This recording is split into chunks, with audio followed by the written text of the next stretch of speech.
Tout le monde. Aujourd'hui, pour cette deuxième partie, on va faire un petit cours sur les structures algébriques dont on va avoir besoin pour décrire les espaces vectoriels. Alors, ces trois structures algébriques que l'on va voir sont le groupe, l'anneau et le corps. Et donc, on va définir dans un premier temps ce qu'est un groupe. Alors, un groupe, c'est la donnée d'un couple formé par un ensemble G et une loi de composition interne étoile, telle que G est un ensemble non vide. Étoile est une loi de composition interne associative sur G. G admet un élément neutre pour la loi étoile. Tout élément de G est inversible pour la loi étoile. Et si la loi étoile est commutative, on dit que G est un groupe abélien. Alors, on peut donner tout de suite des premiers exemples assez simples de groupes. Donc les quatre couples que je vous présente ici sont des groupes, tous pour la loi plus qui est l'addition usuelle dans l'ensemble donné. Après, on peut aussi déjà avoir un petit exemple un peu plus intéressant avec donc si on a G1 et G2, deux groupes, chacun avec leurs lois respectives, étoile et point, on peut munir le produit G1 croix G2 d'une structure de groupe en construisant la loi suivante. C'est donc la loi qui a un couple x1 y1 et x2 y2. Ce sont deux couples de G1 croix G2. Ça va donner un nouvel élément, un nouveau couple, qui est donc x1 composé à x2 par la loi de G1 et y1 composé à y2 par la loi de G2. Pour ceux qui sont déjà sur un cours d'algèbre et qui ont peut-être vu les définitions de groupes avec des exemples, on appelle ça le produit direct des deux groupes G1 et G2. Mais on n'ira pas plus loin parce que là le besoin il serait du côté de l'arithmétique. On peut maintenant définir ce qu'est un anneau.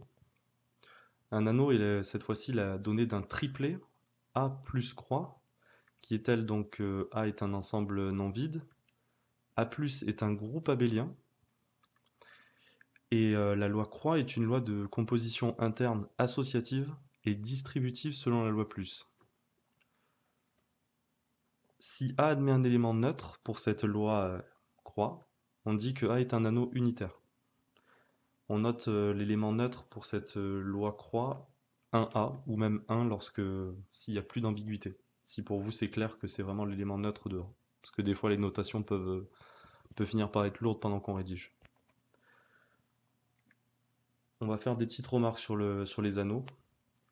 La première, c'est que nous, on se place dans un cadre de niveau licence 1, licence 2, MPSI, et nous, l'anneau sera toujours unitaire, ça sera toujours sous-entendu. Il faut noter, et c'est très important, que le couple A-croix ne réunit pas toutes les conditions pour former un groupe. Ces éléments ne sont pas forcément inversibles. Il vous suffit par exemple, on va voir juste après que comme anneau, on peut avoir l'ensemble des entiers relatifs, Z, avec l'addition et la multiplication, et que clairement, les nombres entiers en dehors de 1 et moins 1, vous aurez du mal à les multiplier par un autre entier pour revenir à 1, qui est la définition de l'inversibilité. Au passage, je vous remets en lien la vidéo sur le cours sur les lois de composition interne, qui vous permettra potentiellement d'être à jour sur toutes les notions que je mentionne ici, toutes les propriétés.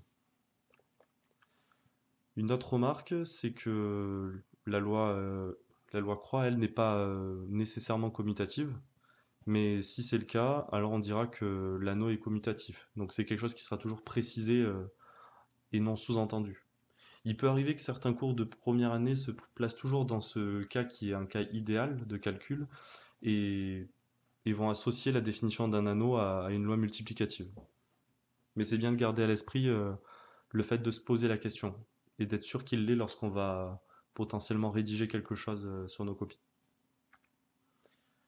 Donc on va donner des petits exemples. Euh, Premier exemple, c'est celui dont je viens de parler, donc l'ensemble des entiers avec l'addition et la multiplication usuelle. Et on peut donner un ensemble un peu plus intéressant. On va considérer I un ensemble quelconque et A un anneau. Alors ici, j'ai identifié vraiment les lois de A avec l'indice A parce que juste en dessous, je vais construire une nouvelle loi. Donc on va considérer l'ensemble des applications de I vers A.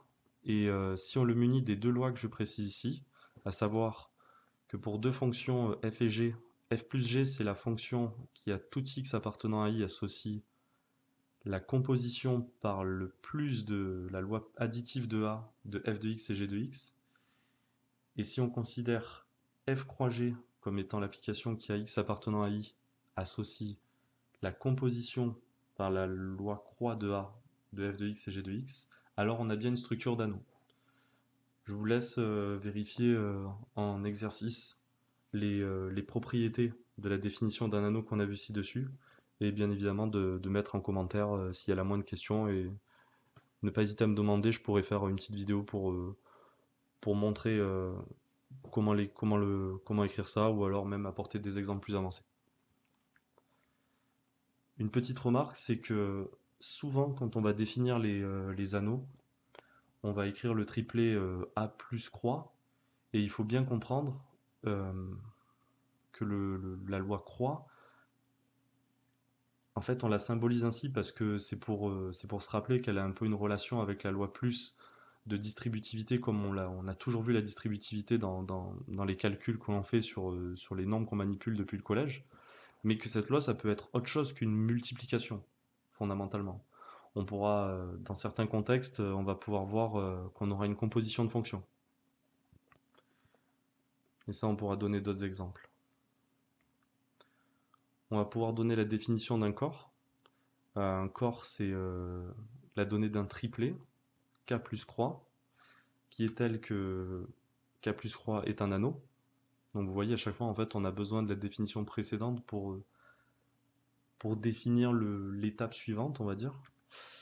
Tous les éléments qui ne sont pas égaux à 0, au sens l'élément neutre pour la loi plus, sont inversibles pour la loi croix.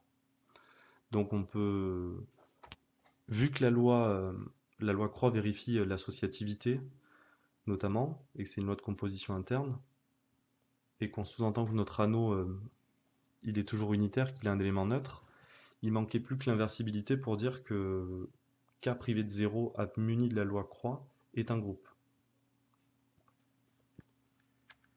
On peut donner, alors oui, si la loi croix est commutative, on va dire que K est un corps commutatif. Et en petits exemples, eh bien, celui-là je vous laisserai le vérifier, c'est l'ensemble des complexes munis de l'addition de deux nombres complexes, et donc la croix désigne la multiplication complexe.